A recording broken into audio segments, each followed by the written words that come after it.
Hello everyone, I am Ritesh Kumar Ravi. Now going into the details of the third section or exercise 2.2 of polynomials, chapter number 2 of NCERT book.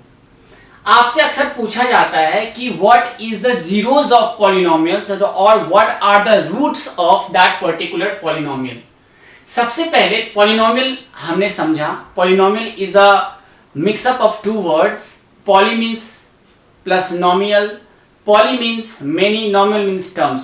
इसके base पे हमने types of polynomial पढ़ा. Terms के base पे zeronomial, mononomials, binomials, trinomials और degree के base पे linear polynomials, quadratic polynomials और cubic polynomials up to the class 9. इससे आगे भी होता है जो हम लोग आगे के क्लासेस में पढ़ेंगे.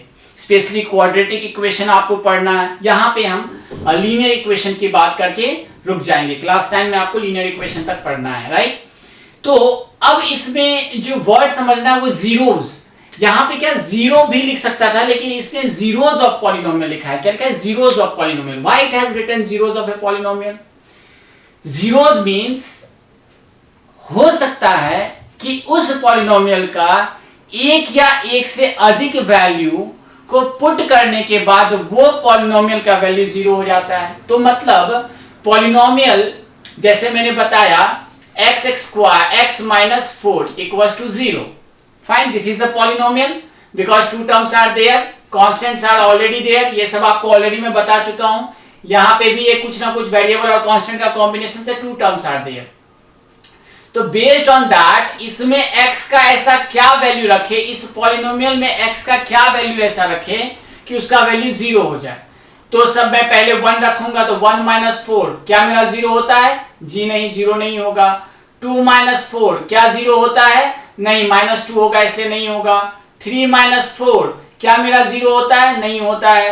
4 माइनस 4 0 होता है. यस, 4 इज द वैल्यू या 4 इज द 0 जिसकी वजह से ये एक्सप्रेशन इक्वेशन में बदलता है. मतलब x minus 4 equals to 0. x minus 4 equals to 0 में अगर मैं x का वैल्यू 4 रख देता हूं तो इसका पर्टिकुलर वैल्यू इस पूरे एक्सप्रेशन या पॉलिनोमियल का वैल्यू 0 कर देता है. इसे हम जीरो ऑफ द पॉलिनोमियल मतलब x इक्वल्स टू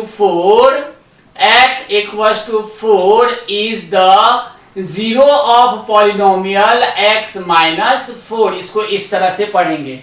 चूंकि ये लीनियर इक्वेशन है, मैंने बताया कि इसका पावर कितना है, हाईएस्ट पावर 1 है, इसलिए इसका ये लीनियर इक्वेशन है और लीनियर इक्वेशन में एक ही वैल्यू आते हैं, एक ही जीरो आएगा जिसको हम रूट भी कहते हैं. तो इस तरह से जीरो और रूट हम इनवेरिएबली और इंटरचेंजेबली यूज करते हैं. तो पॉलिनोमियल का जीरो या पॉलिनोमियल का रूट कहने का मतलब है वह कौन सा वैल्यू है जो उस पर्टिकुलर पॉलिनोमियल में पुट करने के बाद उसका वैल्यू 0 हो जाता है. तो example x minus 4 equals to 0 मैंने देखा.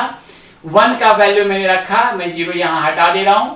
1 रखा तो वैल्यू माइनस 3 होता था, 2 रखा तो माइनस 2, 3 रखा तो माइनस 1 और 4 रखा तो ये 0. तो ये वाला जो वैल्यू है ये मेरा जीरोस ऑफ द पॉलिनोमियल कहलाएगा. Now what is the meaning of zeros of polynomial or roots of polynomial? Fine, तो वो हम अब समझने का प्रयास करते हैं. For an example, मैंने एक इक्वेशन इस तरह से ले लिया x square minus 4 equals to 0. Fine, तो जीरो ऑफ द पॉलिनोमियल क्या बोला कि x का ऐसा कौन सा वैल्यू रखे कि ये पॉलिनोमियल का वैल्यू 0 के बराबर हो जाए, या x में ऐसा कौन सा वैल्यू रखे कि ये वैल्यू 0 के बराबर हो जाए तो उसे हम रूट कह देंगे. फाइन, तो लेट्स हिट एंड ट्राई. अभी तो हम हिट एंड ट्राई ही करेंगे. आगे क्लास में हम फॉर्मूलाज इक्वेशंस पढ़ेंगे कि हम डायरेक्ट इक्वेशन देख करके बता देंगे कि इसका रूट या जीरोस क्या क्या होगा. फाइन, तो मैं पहले ट्राई करता हूं. x इक्वल्स टू 1 रखता हूं तो 1 रखने के बाद क्या हो जाएगा? 1 का square minus 4 equals to 0. Hence 1 minus 4 equals to 0, that is minus 3 equals to 0. This is wrong हुआ ना. अब सपोज करो कि x इक्वल्स टू 2 का वैल्यू रखते हैं तो 2 square minus 4 equals to 0. Hence 4 minus 4 equals to 0. तो ये ट्रू हो गया. तो ये दो जो हुआ मेरा एक जीरो ऑफ और the root of polynomial x minus 4 हो गया। फाइन। अब क्या यही एक पॉलिनोमियल होगा? सपोज करो कि अब मैं x इक्वल टू -1 रखता हूं, तो -1 का स्क्वायर -4 इक्वल टू 0 होगा क्या? चेक करते हैं। तो 1 का स्क्वायर -4 इक्वल टू 0, ये भी -3 ही हो गया, हेंस इट इज नॉट। क्या x इक्वल टू -2? तो यस, -2 का whole square -4 is equal to 4 -4 equal to 0, yes. तो इसमें एक और वैल्यू x इक्वल टू -2 रखने पर भी इस पर्टिकुलर पॉलिनोमियल का वैल्यू 0 होता है। तो हम x स्क्वायर -4 के जीरोस क्या क्या बोलेंगे? 2 और -2, इसलिए इसका प्लूरल फॉर्म जीरोस होता है। तो इसलिए हमने जीरोस ऑफ पॉलिनोमियल, चूंकि आपको लीनियर, क्वाड्रेटिक और क्यूबिक इक्वेशन पढ़ना है, उसके हिसाब से हम जीरोस ऑफ पॉलिनोमियल और द रूट्स ऑफ पॉलिनोमियल पढ़ रहे हैं। तो मैंने 3-4 एग्जांपल्स लिखा है। अब आप समझ गए कि जीरोस और पॉलिनोमियल का मतलब क्या होता है। तो हीट एंड ट्रायल के मेथड से, in class 9 heat and trial की मेथड से ट्राई करेंगे कि इस पॉलिनोमियल का जीरो क्या है। तो p ऑफ x में क्या करेंगे? जैसे ये पहला इक्वेशन है, हम x इक्वल टू 0 रखेंगे। x इक्वल टू 0 रखने के बाद क्या हो गया? Value 2 into 0 equal to 0। तो यस, इस पॉलिनोमियल का जीरो जो है x इक्वल टू 0 हो गया, क्योंकि एक ही वैल्यू 0 है और किसी वैल्यू के लिए 0 होगा क्या?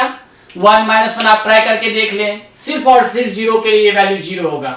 इस वाले इक्वेशन में आए, हीट एंड ट्रायल शुरू करें। पहले आप x इक्वल टू 1 रखिए, क्या हो जाएगा? ये 1 रखने के बाद पहले x इक्वल टू 0 रखे, तो इसका वैल्यू क्या हो जाएगा? 2 into 0 -2 is equal to -2।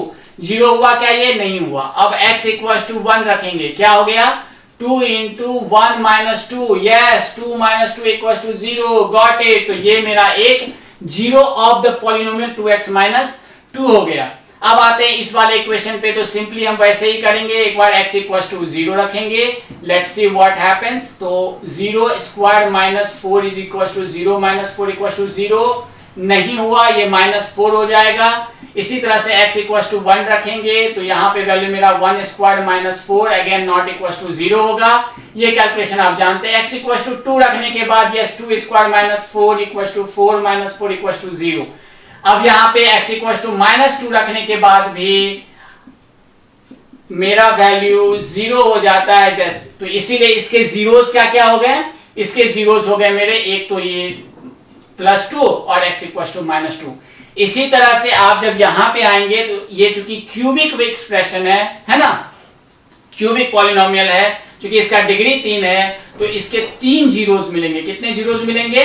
3 zeros मिलेंगे। अब चूंकि ये काफी डीप और डिटेल्स में हो जाता है, तो we will see it there also by looking at the power itself. तो आपको ये समझने की आवश्यकता है कि पॉलिनोमियल के जीरो या रूट कहने का मतलब सिंपली ये है कि आप उसमें ऐसा क्या वैल्यू रखेंगे कि उस पॉलिनोमियल का वैल्यू 0 कह देगा। अब मोनोनोमियल्स, ये मोनोनोमियल्स हुए ना, एक टर्म हुआ, तो उसमें देख लो आप क्या ऐसा वैल्यू रखो कि वो 0 कर देगा। बाइनोमियल्स में क्या ऐसा वैल्यू रखो कि 0 कर दे हो जाएगा। ट्राइनोमियल्स में क्या ऐसा वैल्यू रखें कि वहां पे 0 हो जाएगा।